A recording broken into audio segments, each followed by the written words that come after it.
confié dans Dieu, n'importe côté moi, ni sous la terre, ni sous la mer troublée, dans toute la calme, dans la vie ça, papa dans le ciel là, avait veillé moi, confié dans Dieu, connaît la prend soin moi. Dans des airs ou dans mauvais chemin, la mer poussée, bon Dieu qu'aimé, papa dans le ciel là, a veillé moi, li fait fléau, pousser dans le jardin yo. Prends soin oiseaux cap chanter pour nous jusqu'à la fin. La songe et moi, papa dans le ciel là, a veillé moi. chantons. Confié dans Dieu, connaît la prend soin moi. Dans des airs ou dans mauvais chemin, la mer poussée, bon Dieu qu'aimé, papa dans le ciel là, a veillé moi, route la quasi, nuage à couvrir moi. Berger à garder mon toujours la fin. Après mon sang, na ouais c'est là, papa dans le ciel là, a veillé moi, confié dans Dieu, connaît la prend soin moi. Dans des airs ou dans mauvais chemin, la mer poussée, bon Dieu qu'aimé, papa dans le ciel là, a veillé moi. Amen.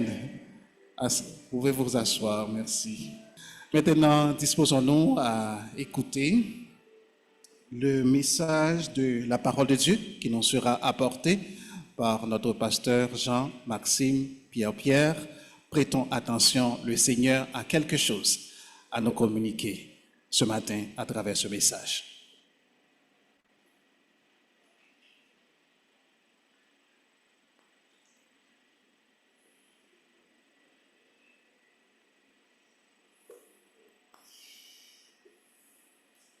Bonjour une fois de plus, frères et sœurs. Excusez-moi. Voilà, ça va mieux. Ça me dérange lorsque je viens prêcher et puis que la chair n'est pas centrée, bien que ça penche un petit peu. Ça me dérange un peu. Donc, j'ai fait une petite rectification là.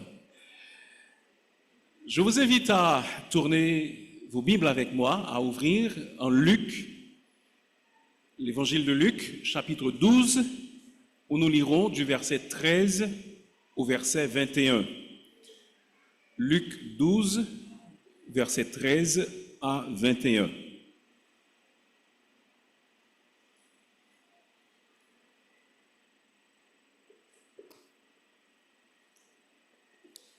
Je vous fais la lecture. Luc 12, 13 à 21. Quelqu'un dit à Jésus du milieu de la foule, « Maître, dis à mon frère de partager avec moi notre héritage. » Jésus lui répondit, « Ô homme, qui m'a établi pour être votre juge ou pour faire vos partages ?»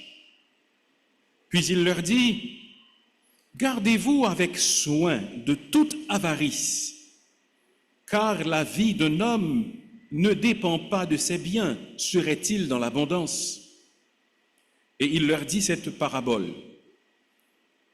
Les terres d'un homme riche avaient beaucoup rapporté, et il raisonnait en lui-même, disant, « Que ferai-je? Car je n'ai pas de place pour rentrer ma récolte. Voici, dit-il, ce que je ferai.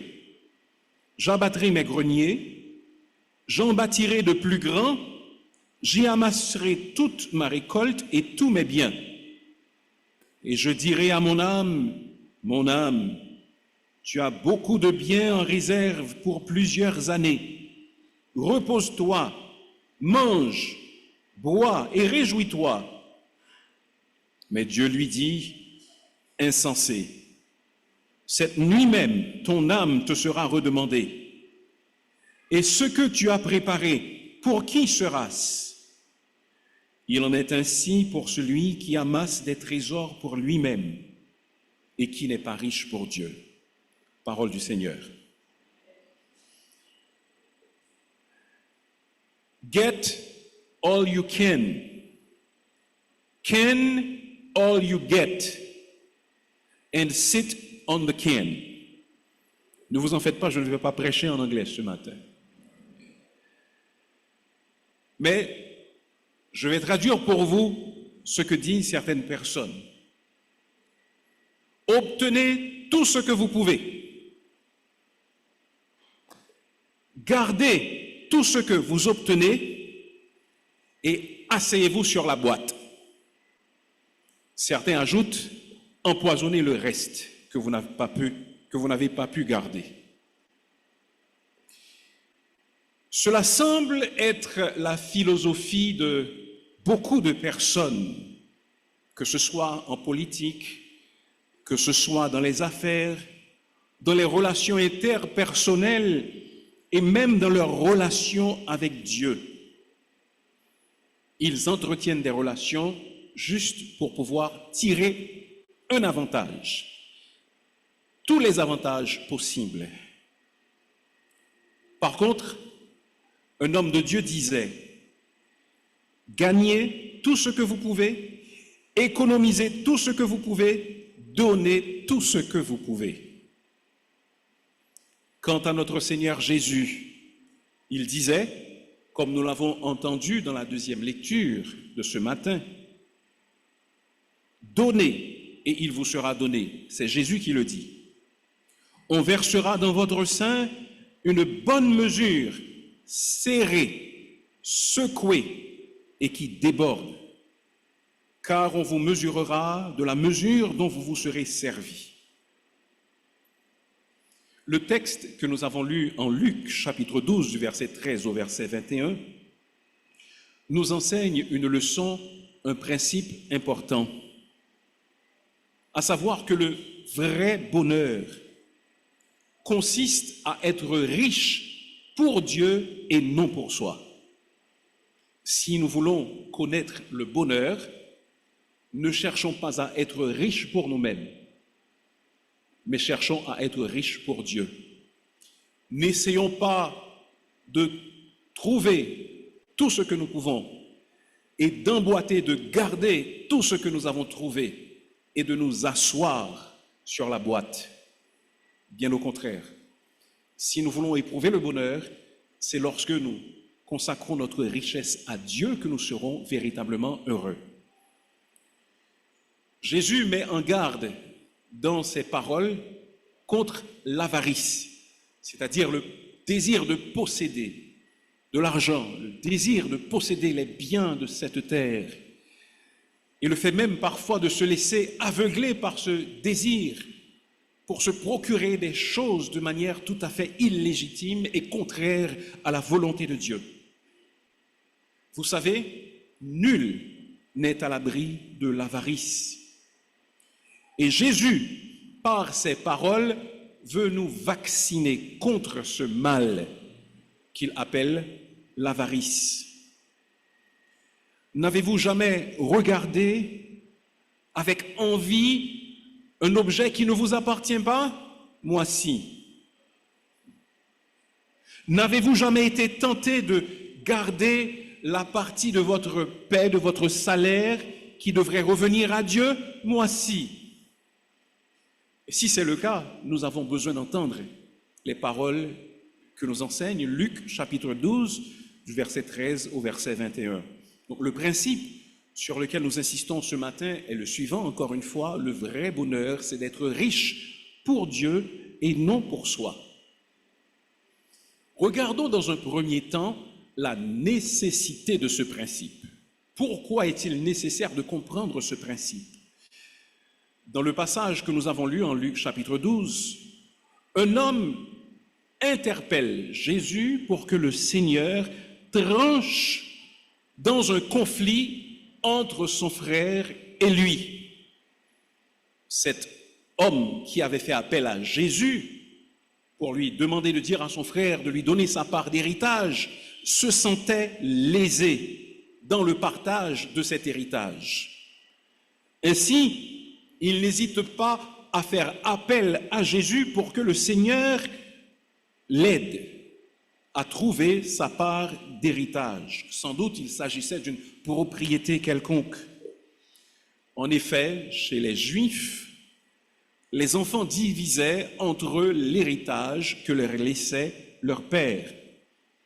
L'aîné avait droit à une double part et les autres avaient droit à des parts égales. Ce qui restait revenait aux autres à parts égales. Il est probable que cet homme qui a fait appel à Jésus se soit plaint de son frère aîné, qui soit avait gardé pour lui tout l'héritage ou avait conservé une partie supérieure à celle qu'il devait conserver. Donc lui, il se sentait lésé et il a fait appel au Seigneur Jésus pour cela. Eh bien, vous savez, comme l'a dit Thomas Hobbes, l'homme est un loup pour l'homme. Livré ou laissé à lui-même, l'homme tentera toujours d'exploiter son prochain. Il tentera le plus souvent de lui soutirer autant que possible. Et c'est pourquoi le Seigneur Jésus-Christ met en garde contre l'avarice. Si nous regardons à travers les siècles, nous allons nous rendre compte qu'une traînée de sang macule les pages de l'histoire humaine depuis les temps immémoriaux. Savez-vous qu'à la base de la plupart des génocides, à la base de la plupart des guerres, des conquêtes, des conflits territoriaux, se dresse le désir insatiable de l'homme de posséder toujours plus. L'avarice. Et ce n'est pas une question de couleur. Noir, jaune, rouge, blanc en sont tous également capables. L'Écriture affirme, le cœur est tortueux par-dessus tout et il est méchant, qui peut le connaître? Ce sont donc les conquistadors qui pillent l'or des Incas. Ce sont les explorateurs qui rattachent à la couronne de leur pays les nouveaux territoires qu'ils découvrent. Ce sont les astronautes qui alunissent en 1969 et qui plantent sur le sol lunaire la bannière étoilée. Ça nous appartient. On cherche toujours à avoir davantage, à avoir un peu plus.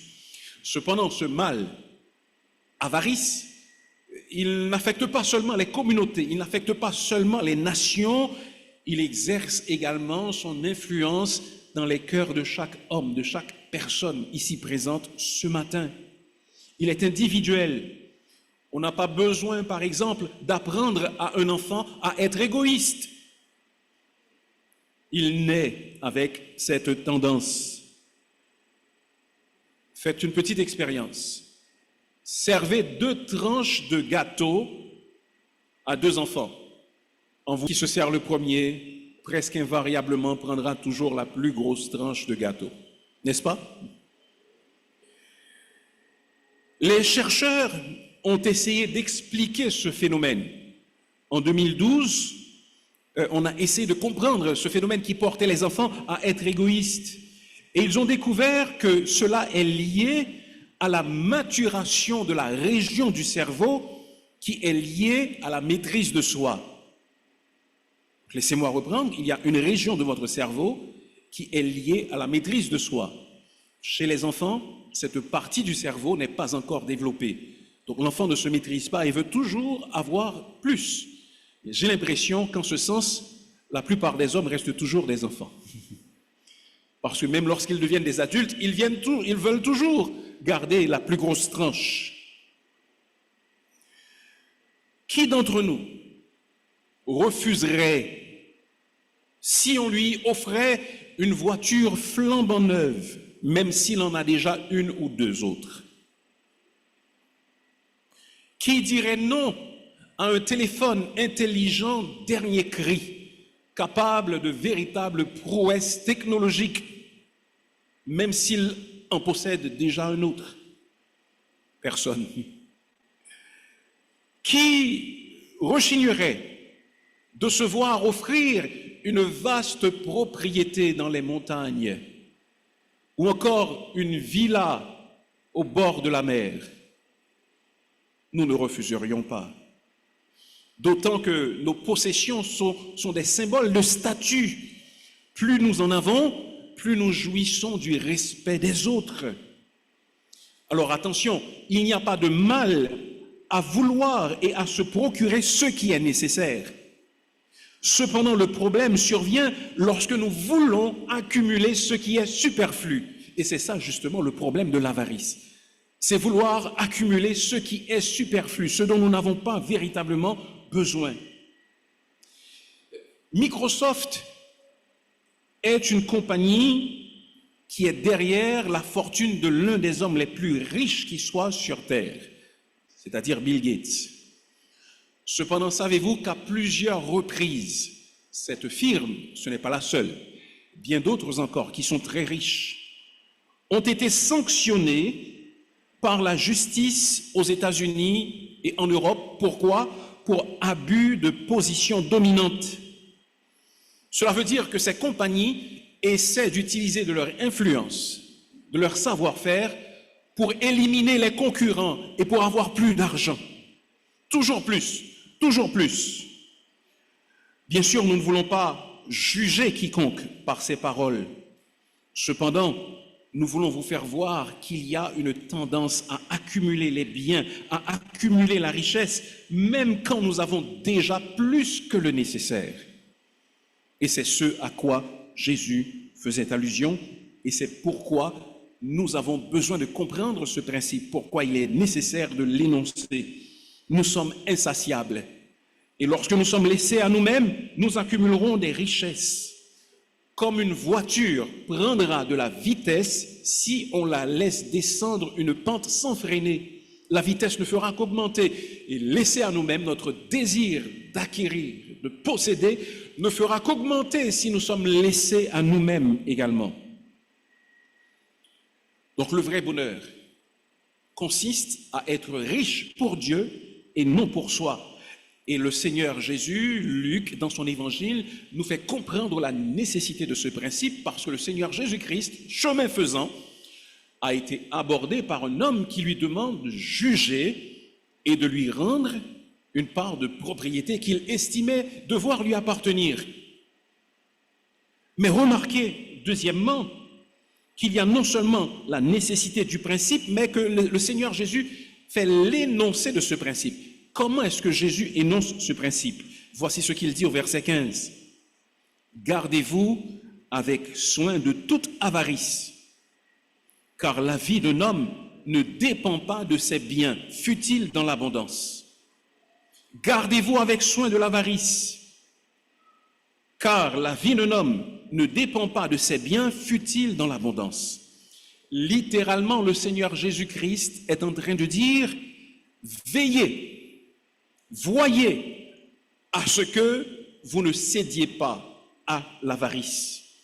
Gardez-vous, veillez, surveillez. Le Seigneur Jésus est en train de dire dans ce passage, il appelle les hommes à la plus grande prudence possible envers le désir de posséder pour eux-mêmes. Je pense que nous pouvons comprendre un peu ce que le Seigneur Jésus voulait dire en nous référant à ce que nous avons vécu il y a quelques années, à savoir la pandémie de Covid-19. Nous étions très prudents, tout au moins la plupart d'entre nous. Pourquoi? Parce que le Covid était une maladie qui pouvait s'attraper facilement, le Covid-19 bien sûr. Il était invisible et il pouvait profiter de la moindre ouverture pour pouvoir se glisser dans notre organisme et mettre notre système immunitaire sans dessus-dessous. Vous vous souvenez, n'est-ce pas, des précautions que vous preniez? Nous lavions soigneusement les mains lorsque nous nous aventurions pour aller au dehors, n'est-ce pas, et que nous revenions à la maison. Nous nous lavions soigneusement les mains. Nous portions des masques. Nous observions la distanciation physique parce que nous ne voulions pas que cette maladie nous frappe. De même, le Seigneur Jésus-Christ dit, ayez à l'œil l'avarice.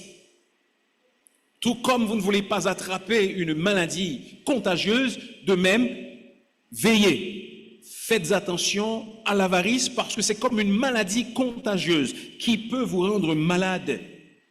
C'est comme un virus mortel qu'il faut garder à la plus grande distance.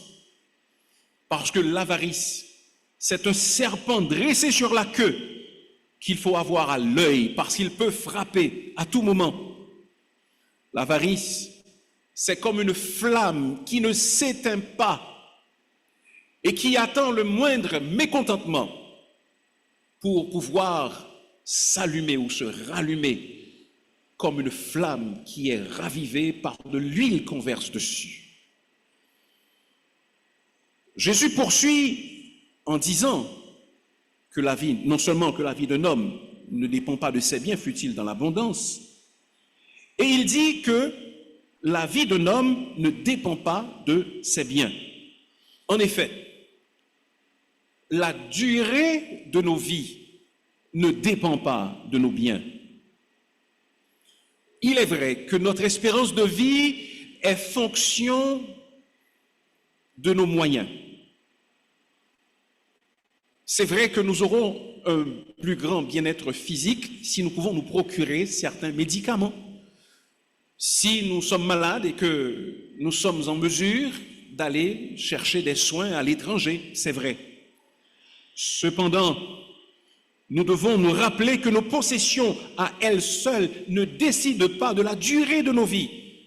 Notre vie ne dépend pas de nos biens, la durée de nos vies ne dépend pas de nos biens. Les maladies mortelles frappent leurs victimes à tout âge et dans toute catégorie sociale. Les accidents de la route frappent ceux qui roulent en Mercedes-Benz aussi bien que ceux qui voyagent dans le transport en commun ou même à pied. Ça peut arriver à n'importe qui. Les voyageurs qui sont en première classe ne sont pas automatiquement éjectés ou parachutés lorsque l'avion dans lequel ils se trouvent fait une descente brusque avant de s'écraser au sol. Non, tout le monde meurt, que l'on soit riche ou pauvre. Donc nos biens, la durée de notre vie ne dépend pas de nos biens. Mais non seulement la durée de nos vies ne dépend pas de nos biens, la qualité de nos vies ne dépend pas non plus de nos biens. Quelqu'un a dit, l'argent peut acheter une maison, mais pas un foyer. L'argent peut acheter un lit, mais pas le sommeil. Une horloge, mais pas le temps. Un livre, mais pas la connaissance. le divertissement, mais pas le bonheur, la sécurité, mais pas la paix. La qualité de notre vie ne dépend pas de nos biens. La qualité de nos vies ne dépend pas de nos possessions. Et même la destinée de nos vies ne dépend pas de nos possessions. Ce qui arrivera à la fin de notre vie, cela ne dépend pas de ce que nous possédons, de nos biens matériels. Ce qui nous attend après cette vie, notre bonheur, notre détresse dans l'éternité, seront déterminés par notre relation avec Dieu sur terre. Cela ne sera pas déterminé par la quantité d'argent ou de biens que nous possédons, mais par notre relation avec Dieu sur la terre. Et par la manière dont nous aurons utilisé la grande richesse ou le peu de richesse que Dieu nous aura accordé. En Égypte, dans l'Antiquité, les pharaons étaient enterrés dans des pyramides avec une énorme quantité de nourriture, de boissons, de meubles, de vêtements, de bijoux qu'ils pensaient pouvoir utiliser dans l'au-delà. Les moins fortunés étaient enterrés tout simplement avec quelques objets de la vie quotidienne, quelques objets ordinaires, dans des tombes beaucoup plus modestes. Cependant, frères et sœurs, comme vous et moi nous le savons aujourd'hui, il est impossible d'emporter avec nous les biens que nous aurons accumulés sur cette terre. Nous n'emporterons pas nos maisons, nous n'emporterons pas notre compte en banque. Non, tout cela restera. Donc la destinée de nos vies ne dépend pas de nos biens sur terre. Voilà pourquoi l'apôtre Paul, il s'adresse ainsi aux riches. En 1 Timothée chapitre 6, versets 17 à 19, voici ce qu'il dit. Il dit à Timothée ceci: « Recommande aux riches du présent siècle de ne pas être orgueilleux et de ne pas mettre leur espérance dans les richesses incertaines, mais de la mettre en Dieu, qui nous donne avec abondance toutes choses pour que nous en jouissions. Recommande-leur de faire du bien, d'être riche en bonnes œuvres, d'avoir de la libéralité, de la générosité et de s'amasser ainsi pour l'avenir un trésor placé sur un fondement solide afin de saisir la vie véritable. Puisqu'il en est ainsi, frères et sœurs, cessons de poursuivre la richesse pour nous-mêmes et cherchons à être riches de préférence pour Dieu. Le vrai bonheur consiste à être riche pour Dieu et non pour soi. Nous avons compris la nécessité du principe parce que l'homme veut toujours accaparer. Nous avons découvert également comment le Seigneur Jésus-Christ a énoncé ce principe. Mais en troisième lieu, voyons comment Jésus a illustré ce principe. C'est par la parabole du riche insensé. Jésus illustre donc ce principe en racontant une parabole. L'homme de la parabole est un riche propriétaire terrien. Il possède une exploitation agricole à succès. Permettez que j'utilise un peu de mon imagination. Ce que je vais dire n'est pas dans le récit, dans la parabole, parce que Jésus le dit en très peu de mots, mais nous pouvons essayer de mieux comprendre en nous imaginant la réalité de cet homme. Ses ouvriers se comptent par dizaines. Son latifundium, c'est-à-dire sa propriété immense, s'étend à perte de vue sur des dizaines d'hectares.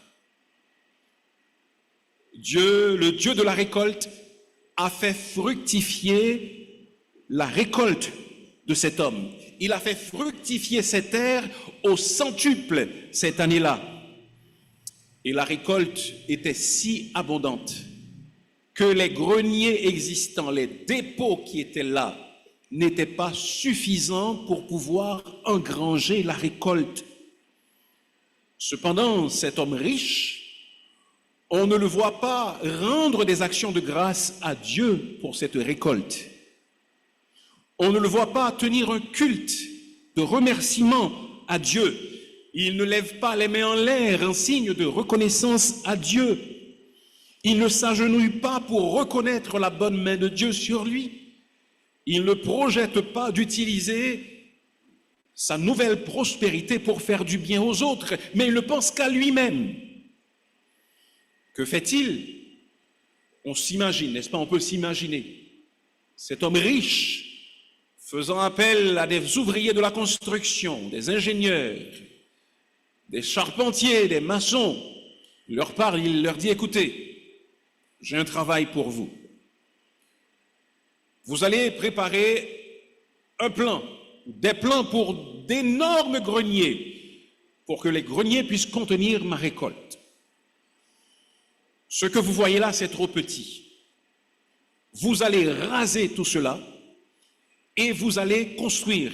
Et il faudra le faire vite, parce que ma récolte est presque à point. Avant que ne viennent les ouvriers pour faire la récolte, les nouveaux greniers devront avoir été bâtis. On peut s'imaginer cet homme,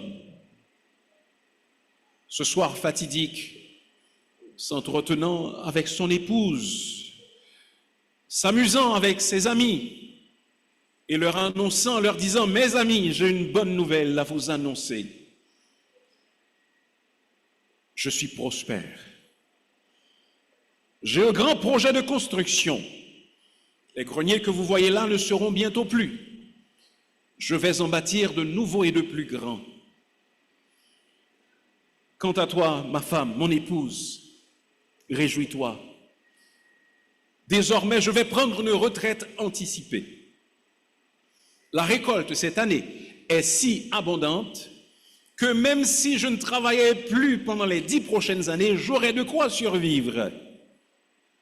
Ah, je vais me reposer, je vais manger et boire. Et pendant les prochaines années, je n'aurai aucun souci à me faire. Cependant, cette nuit même, au milieu de la nuit, on entend un cri strident. C'est la femme de ce riche propriétaire. Qu'est-il arrivé?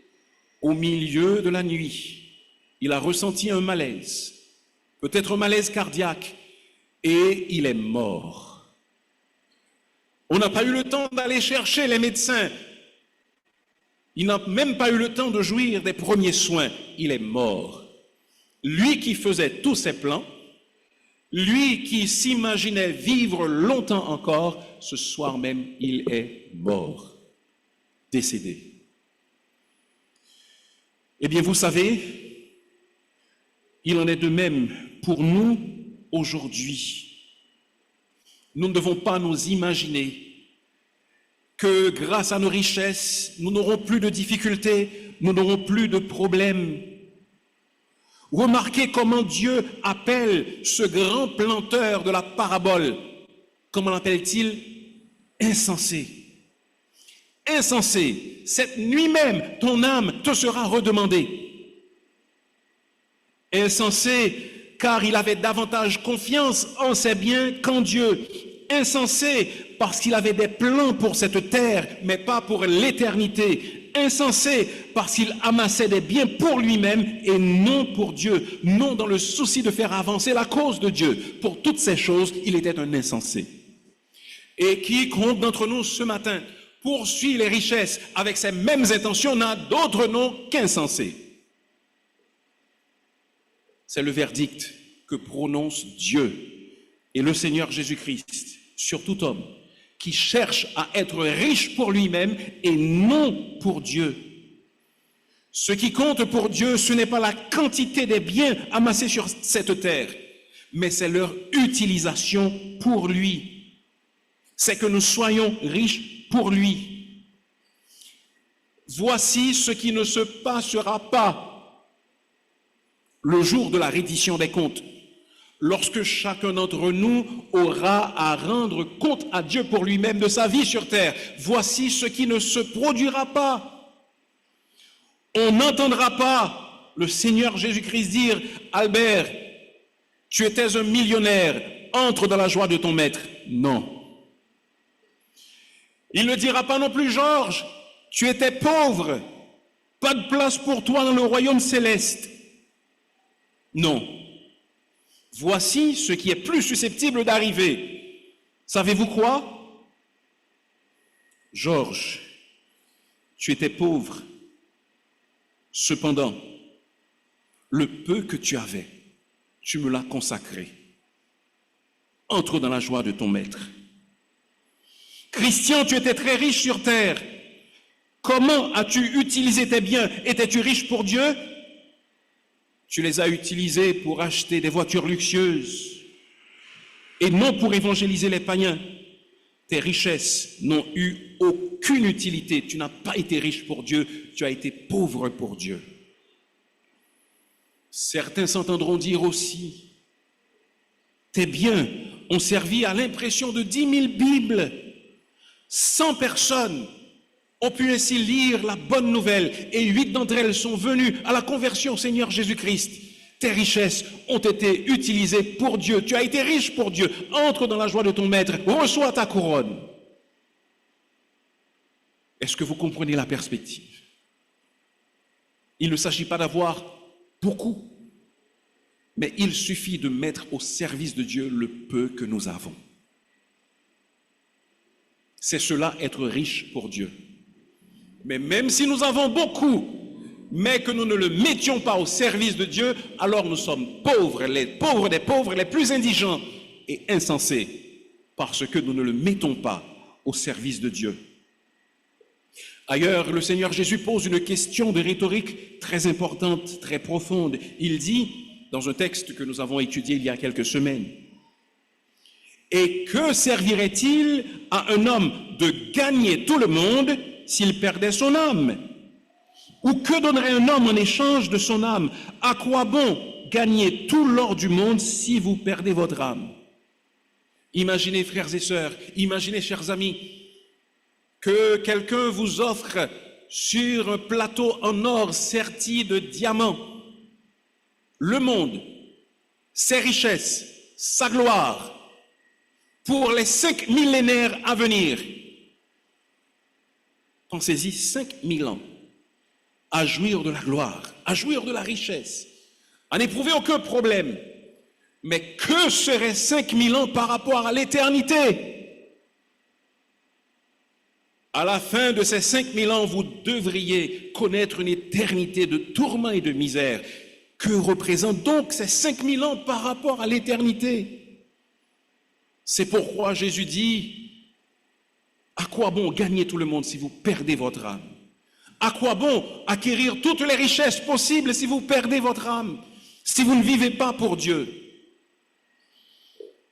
Vous vous rendez compte peut-être que le Seigneur Jésus-Christ a été exposé à cette même tentation, car il nous est dit qu'au moment de la tentation, il fut transporté par le diable sur une haute et grande montagne, et que le diable lui montra tous les royaumes du monde et leur gloire, et lui dit, « Je te donnerai toutes ces choses si tu te prosternes et m'adores. » Satan lui offrait un alibi pour qu'il n'aille pas à la croix. Cependant, il avait la possibilité de l'offrir vraiment au Seigneur Jésus, mais Jésus ne l'a pas accepté. Il a dit, « Retire-toi, car il est écrit, tu adoreras le Seigneur ton Dieu et tu le serviras lui seul. » Jésus a préféré endurer la croix pour vous et pour moi. De riche qu'il était, il s'est fait pauvre afin que par sa pauvreté, vous et moi, nous soyons enrichis éternellement, spirituellement. Et nous ferions bien de prendre garde à l'exemple de Jésus-Christ. Le vrai bonheur consiste à être riche pour Dieu, non pour soi. Nous avons compris ce matin la nécessité de ce principe. Nous avons vu l'énoncé de ce principe de la bouche du Seigneur Jésus-Christ lui-même.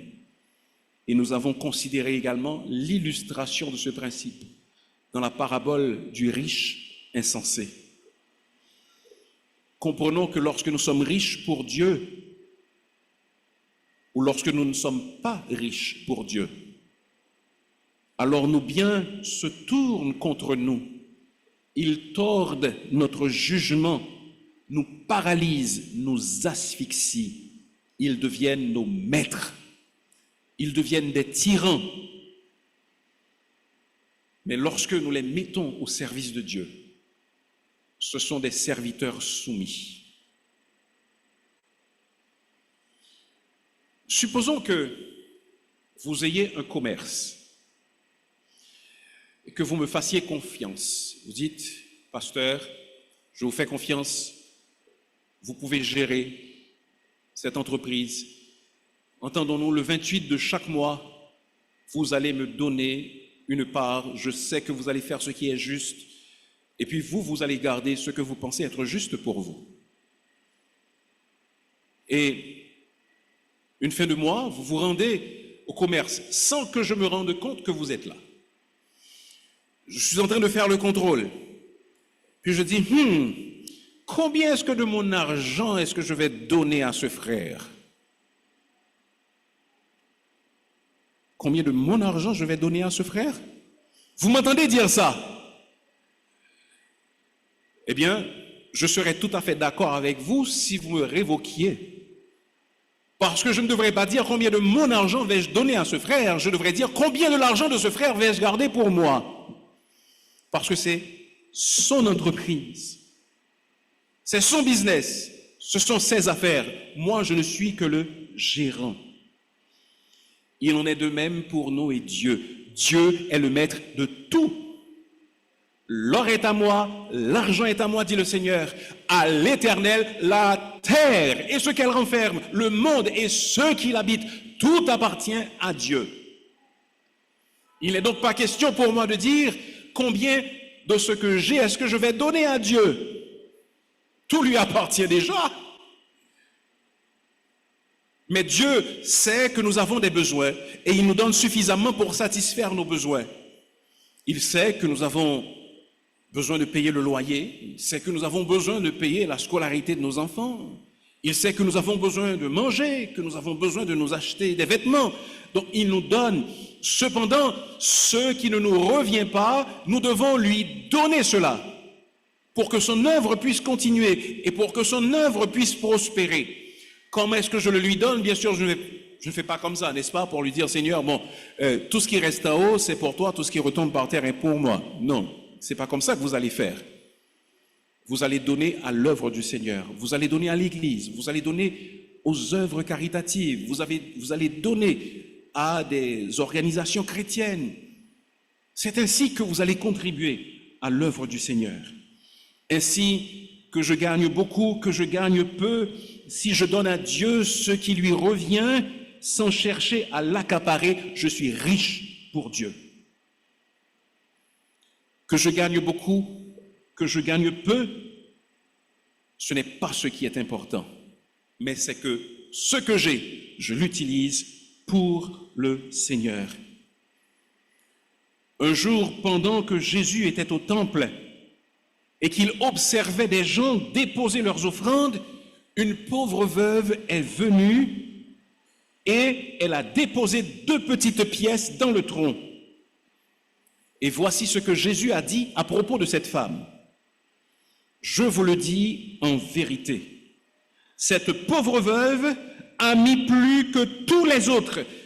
Cette femme était riche pour Dieu, quoique pauvre aux yeux du monde, alors que les autres qui donnaient pour être vus étaient pauvres aux yeux de Dieu, quoiqu'ils fussent riches aux yeux du monde.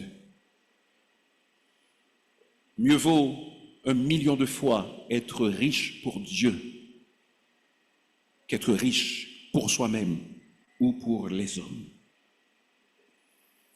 Tout lui appartient. Rien de ce que j'ai ne m'appartient en propre. Je sais que vous allez dire, mais c'est mon nom qui est écrit sur le titre de propriété de ma maison. C'est mon nom qui est écrit sur les papiers de mon véhicule. Oui, mais vous êtes un prêtre, non. Vous n'êtes qu'un prêtre, non. Le vrai propriétaire, c'est Dieu. Je vous l'ai fait remarquer il y a de cela quelques années. Vous pensez par exemple que votre permis de conduire vous appartient. Vous l'amenez partout où vous allez, mais si vous regardez au verso, vous allez voir cette carte est la propriété de l'État haïtien. Vous voyez? Ça ne vous appartient même pas. Même chose pour tous les biens que nous avons. Ça ne nous appartient pas. Au dos, quelque part, c'est écrit « Ceci est la propriété du Seigneur. Ceci est la propriété de Dieu. » Si nous éprouvons des difficultés à donner à Dieu à cause de notre désir de posséder, alors lorsque vous recevez votre chèque ou votre paiement, mettez cela dans une enveloppe et écrivez sur cela « Propriété du Seigneur ». Cela vous permettra peut-être de vous souvenir que cela ne vous appartient pas, mais que cela appartient d'abord à Dieu. Ensuite, déterminez que la première partie de ce montant sera donnée ou retournée à Dieu parce que c'est ce qu'il mérite. Et le reste, j'en ai besoin pour moi. Il connaît mes besoins. Parce que la parole de Dieu dit en Proverbes chapitre 3, verset 9, « Honore l'Éternel avec tes biens et avec les prémices de ton revenu. » Honore l'Éternel avec tes biens et les prémices de ton revenu.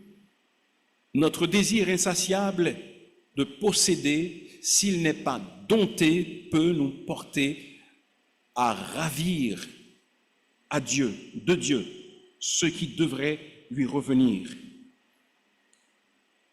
Saisissons donc l'opportunité de ce message ce matin pour rectifier peut-être quelques compréhensions qui ne sont pas en ligne avec la parole de Dieu. Et surtout, pour exprimer à Dieu notre désir d'être riche pour lui. Saisissons la première occasion de donner à Dieu. Ne nous engageons surtout pas dans un match avec le souverain de l'univers. Vous aurez peut-être l'impression de gagner au premier round, mais lorsque vous serez au 5e ou au dernier round, vous vous rendrez compte que vous serez toujours perdant et que lui sera toujours gagnant. Alors acceptons ces conditions, acceptons ces propositions, soyons riches pour Dieu et nous ne serons jamais pauvres ni dans cette vie, ni dans l'éternité. Prions le Seigneur. Dieu notre Père, tout est à toi. Rien ne nous appartient en propre, sinon que notre péché, notre démérite. Voilà pourquoi, Seigneur, nous voulons te suivre et tout te donner, parce que tu le mérites. Merci pour Jésus, ton Fils, qui a tout donné, qui est devenu pauvre, afin que nous devenions riches en lui. Et maintenant que nous avons l'opportunité de lui rendre l'appareil, permets que nous le fassions avec beaucoup de joie, de bonheur et un total abandon. C'est en son nom que nous te prions ainsi. Amen.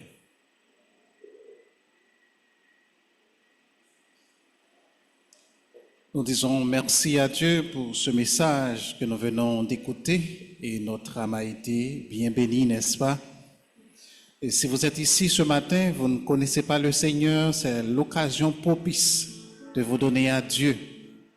Il est dit en Jean 3, 36, celui qui croit au Fils a la vie éternelle, mais celui qui ne croit pas au Fils ne verra point la vie, mais la colère de Dieu demeure sur lui. Donc, si vous n'avez pas encore mis votre foi en Jésus, la colère de Dieu est sur vous. C'est le moment de vous donner à Christ en plaçant votre foi en Jésus-Christ. Le dernier cantique, c'est un engagement. L'auteur nous dit au refrain, « Jusqu'au bout, je veux te suivre, dans les bons, les mauvais jours. À toi pour mourir et vivre, à toi Jésus, pour toujours. » C'est un grand engagement et si vous voulez prendre cet engagement de suivre Christ jusqu'au bout, dans les bons comme dans les mauvais jours, je vous invite à vous lever et chantons les paroles de ce cantique pour mettre un terme à notre culte d'adoration ce matin.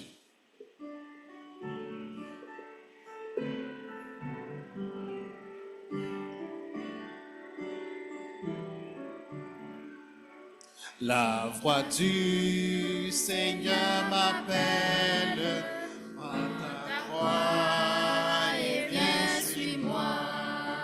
Je réponds, Sauveur fidèle, me voici, je suis à toi. Jusqu'au bout, je veux te suivre dans les bons, les mauvais jours. À toi pour mourir et vivre, à toi Jésus pour toujours. Le chemin du calvaire est étroit et périlleux. C'est un chemin solitaire, difficile et ténébreux. Jusqu'au bout, je veux te suivre dans les bons, les mauvais jours. À toi pour mourir et vivre, à toi Jésus pour toujours. Un peu plus vite. Perdre sa propre vie, consentir à n'être rien, n'avoir qu'une seule envie, aimer Jésus le sait bien. Jusqu'au bout, je veux te suivre dans les bons, les mauvais jours. À toi pour mourir et vivre, à toi Jésus pour toujours. Jésus donne grâce et gloire pour me suivre pas à pas. Avec lui, joie et victoire, paix et bonheur ici-bas. Jusqu'au bout, je veux te suivre dans les bons, les mauvais jours. À toi pour mourir et vivre, à toi Jésus pour toujours.